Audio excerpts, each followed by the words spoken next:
আসসালামু আলাইকুম। কোহিনুরস কুইজিনে সবাইকে স্বাগতম। আপনারা কেমন আছেন? আশা করি সবাই ভালো আছেন। আমরাও আপনাদের দোয়ায় ভালো আছি।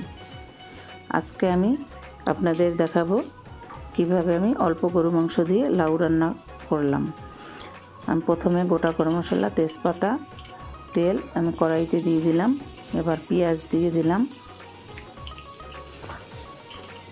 পেঁয়াজ দিয়ে কাঁচামরিচ দিয়ে আমি ভালোভাবে একটু পেঁয়াজ কাঁচামরিচ ভেজে নিব। লবণ দিয়ে দিলাম।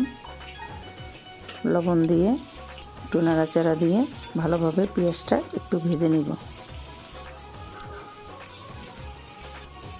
পেঁয়াজটা একটু ভালোভাবে ভাজা হলে আমি বাকি মশলাগুলো দিয়ে দেব। পেঁয়াজ ভাজা হয়ে গেছে।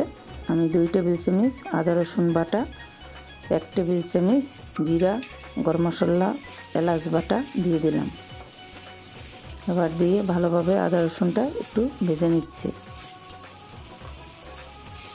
আদা রসুনটা ভালোভাবে ভাজা হয়ে গেছে। এবার আমি হলুদের গুঁড়া দিয়ে দিলাম। দিয়ে একটু নাড়াচাড়া দিয়ে দিলাম। নাড়াচাড়া দিয়ে মরিচের গুঁড়া দিয়ে দিলাম। মরিচের গুঁড়া দিয়ে একটু নাড়াচাড়া দিয়ে দিলাম। নাড়াচাড়া দিয়ে একটু ভেজে নিলাম। ভেজে নিয়ে এবার ধনিয়ার গুঁড়া দিয়ে দিলাম। ধনিয়ার গুঁড়া দিয়ে একটু নাড়াচাড়া দিয়ে একটু ভেজে নিলাম। ভেজে নিয়ে পানি দিয়ে দিলাম। পানি দিয়ে ভালোভাবে একটু কষিয়ে নেব। পানি দিয়ে মশলা ভালোভাবে একটু কষিয়ে নেব। মশলা কষানো হয়ে গেছে। এবার সিদ্ধ করা গরু মাংস দিয়ে দিলাম। আদা রসুন বাটা দিয়ে হলুদ গুঁড়া, মরিচ গুঁড়া, ধনিয়ার গুঁড়া দিয়ে আমি ভালোভাবে গরু মাংসটা সিদ্ধ করে নিয়েছি। আমি দিয়ে দিলাম। দিয়ে একটু কষিয়ে নিলাম। কষানো হয়ে গেছে। এবার লাউ দিয়ে দিলাম। লাউ দিয়ে ভালোভাবে লাউটা মিক্স করে নিলাম। ভালোভাবে লাউটা মিক্স করে নিব।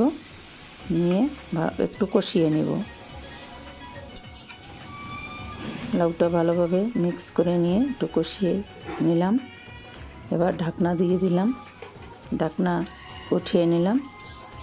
উঠিয়ে লাউটা মজে গেছে, অল্প সিদ্ধ হয়ে গেছে। আমি ভালোভাবে আর একটু কষিয়ে আমি পানি দিয়ে দিব। লাউটা কষানো হয়ে গেছে। এবার আমি ঝোলের পানি দিয়ে দেব। ঝোলের পানিটা দিয়ে দিলাম। এবার লাউটা ফুটে উঠলে, লাউটা সিদ্ধ হয়ে গেলে আমি নামিয়ে ফেলব। লাউটা সিদ্ধ হয়ে গেছে। ঝোলটা একটু টেনে গেছে। একটু ঝোল ঝোল রাখবো। আমি ধনিয়া পাতা দিয়ে দিলাম। ধনিয়া পাতা দিয়ে একটু নাড়াচাড়া দিয়ে লাউটা আর একটু মাখা মাখা হয়ে গেলে আমি নামিয়ে ফেলব।